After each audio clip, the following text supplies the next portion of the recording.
orang yang hendak menunaikan ibadah puasa, maka Allah Subhanahu wa ta'ala memberikan pesan kepadanya, juga kepada setiap muslim beriman yang hendak berpuasa, agar tidak main-main dan menganggap ringan kesempatan Ramadan yang Allah berikan pada hidupnya, karena belum tentu nikmat itu akan diterima oleh setiap hamba, atau mungkin bisa berulang di kesempatan yang berikutnya. Tidak setiap orang bisa mendapatkan nikmat Ramadan, dan tidak setiap yang telah mendapatinya akan mengulangi di masa yang akan datang. Karena itu para sahabat Nabi SAW begitu selesai kemudian mendapati Ramadan, maka banyak di antara mereka bahkan di penghujung Ramadan itu mengalirkan air matanya. Mereka menangis, berharap, ya Allah, kalau bisa jangan berhenti ya Allah, besok Ramadan lagi, lusa Ramadan lagi, pekan depan Ramadan lagi, kalau perlu setiap hari Ramadan ya Allah. Saking inginnya semua waktu itu Ramadan, dan kita diberikan kesempatannya, dan mereka tahu belum tentu tahun depan bisa berjumpa. Karena itu semua bermujahadah ketika akan tiba Ramadan. Dan begitu tiba Ramadan, maka kalimat la'allakum itu digunakan dengan sepenuh jiwanya, maksimal ibadahnya. Kata Ibnu Abbas radhiyallahu ta'ala anhuma, saya belum pernah melihat Rasulullah semulia ini dalam ibadahnya, selembut ini dalam sedekahnya, sebanyak ini dalam pemberiannya, kecuali saat Ramadan. Sampai angin yang berhembus sepoi-sepoi pun itu kalah amalannya oleh Nabi. Nah, itu lembutnya angin itu kalah oleh lembutnya Nabi saat beraktivitas di bulan Ramadan.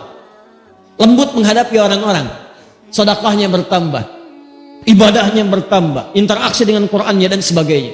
Dan orang-orang yang bukan Nabi, karena melihat Nabinya serius, mereka lebih serius lagi. Di gambarannya ini Nabi aja yang dijamin surga begitu serius, apalagi saya yang bukan Nabi yang belum jelas surganya. Maka kata Allah, seakan-akan dihadapkan kita di hadapan Allah untuk menumbuhkan kesungguhan kita dan menunjukkan bahwa Allah serius dengan itu. Kata Allah, kamu di hadapan kita, bukan orang lain. Ini bukan orang yang disebut, maaf, bukan orang yang di zaman Nabi, bukan orang di masa sahabat, bukan orang di masa tabi'in. Tapi kata Allah, la'allakum, kumnya masih ada di depan kita. Tatakun, kamu, tanpa batas. Kata Allah, kamu mesti serius ya, karena saya pengen kamu bertakwa. Kamu mesti berubah, kamu mesti jadi hamba yang taat. Mesti ada perbedaan ketika kamu lahir dengan kamu pulang. Saya ingin tingkatkan takwa kamu. Kalau anda hafal Quran, demi Allah saya katakan, begitu disebut takwa, itu bisa berlinang air mata anda. Karena ayat takwa selalu terkait dengan nilai kebaikan. Ketika Allah sebutkan takwa, maka Allah ingin tanamkan kebahagiaan. Kamu tingkatkan takwa supaya bahagia. Jadi ketika anda dilatih takwa saat Ramadan, la'allakum tattaqun, supaya kamu takwa. Anda tanya, kenapa ya Allah? Kata Allah, saya pengen kamu bahagia. Ayo takwa.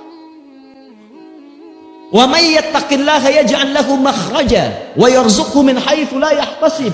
Ketika takwa meningkat kepada Allah, kata Allah, maka aku mudahkan hidupmu. Aku berikan solusi, aku limpahkan rezeki kepadamu. Makanya ketika Allah katakan la'allakum tattaqun, ayo serius supaya hidup kamu mudah. Ayo serius supaya rezeki kamu berlimpah.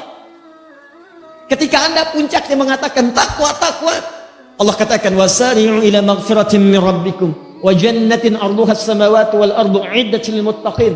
Saya telah siapkan bagi orang takwa. Apa itu? Saya telah siapkan surga yang tak bernilai dunia. Batas yang enggak ada batas dunia. Saya kata Allah, saya siapkan surga luasnya seluas langit dan bumi untukmu orang takwa.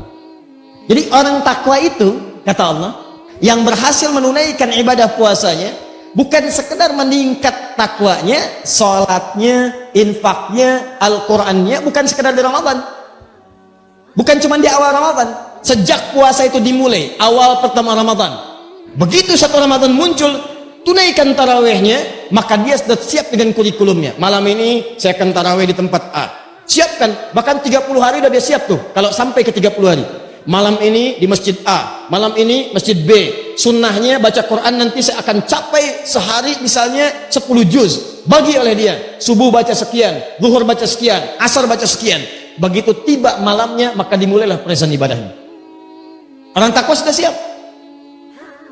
Dan yang paling menarik bukan cuma present, continuous. Hari pertama, saf pertama. Hari kedua, saf pertama juga. Jadi meningkat terus, konsisten di situ. Hari pertama datang sebelum maghrib, nunggu di masjid. Hari kedua habis isya baru datang. Nah, ini belum konsisten. Jadi kalau Anda ingin disebut dalam golongan yang ini mujahadah ini, yang serius ini dipertahankan sampai pertengahannya.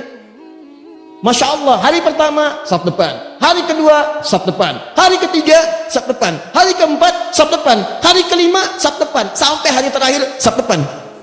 Nah itu yang terbaik.